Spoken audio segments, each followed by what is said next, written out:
ये हमारे पास एक कंडक्टर है और इसमें हम देख रहे हैं कि इलेक्ट्रॉन किस तरीके से रेंडमली मूव कर रहा है। ये सी मॉडल ऑफ इलेक्ट्रॉन कहलाता है, जिसमें हम मानते हैं कि बहुत सारे इलेक्ट्रॉन जो है रेंडमली किसी कंडक्टर के अंदर मूव करते रहते हैं और मेटल आयंस जो कि लैटिस के अंदर फिक्स्ड हैं वे रुके रहते हैं, वे मूव नहीं करते। तो इसके अंदर हम देख रहे हैं कि इलेक्ट्रॉन किस तरीके से रेंडमली मूव कर रहे हैं।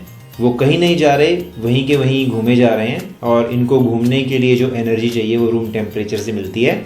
जैसे जैसे टेम्परेचर इंक्रीज करेंगे हम देखते हैं कि रैंडम मोशन इनका इंक्रीज कर जाएगा। तो टेम्परेचर बढ़ने पर रैंडम मोशन इंक्रीज कर गया है और अगर टेम्परेचर बढ़ाएंगे तो रैंडम मोशन और इंक्रीज कर जाएगा।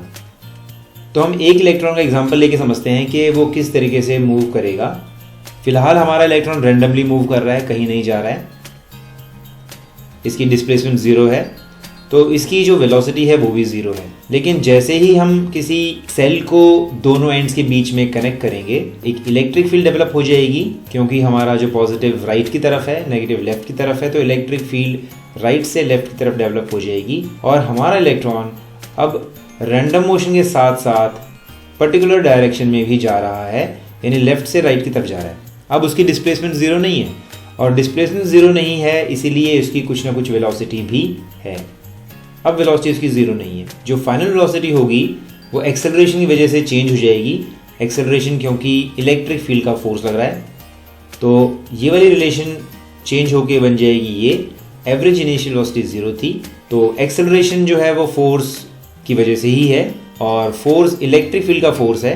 तो हम लोग फोर्स खींचेंगे चार्ज इनटू इलेक्ट्रिक फील्ड का फॉर्मूला यूज़ करके फोर्स की वैल्यू पुट करके एक्सेलरेशन निकाल लेंगे।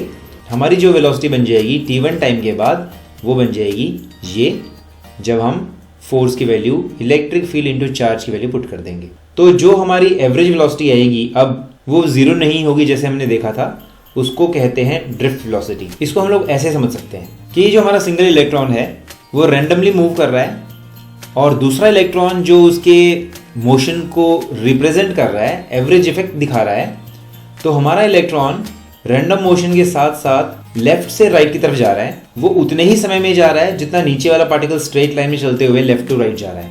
तो नीचे वाला जो पार्टिकल है वो रिप्रेजेंट करता है इसकी ड्रिफ्ट स्पीड को, जो कि डिस्प्लेसमेंट अपॉन टाइम, क्योंकि डिस्प्लेसमेंट दोनों के लिए सेम है, दोनों की जो ड्रिफ्ट वेलोसिटी है वो भी सेम है।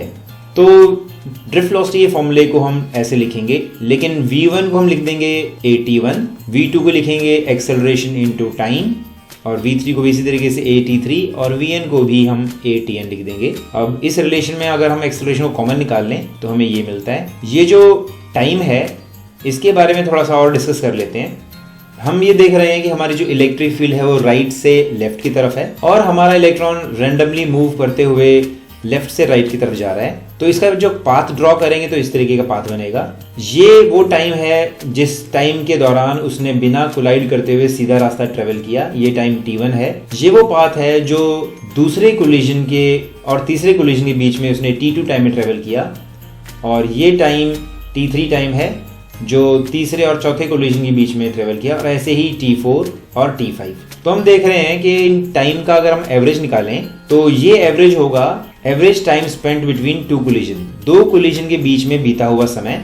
इसको हम कहेंगे रिलैक्सेशन टाइम टाउ, इसको हम टाउ से डिनोट करते हैं। तो हमारा फॉर्मूला बन गया drift velocity is equal to acceleration into relaxation time.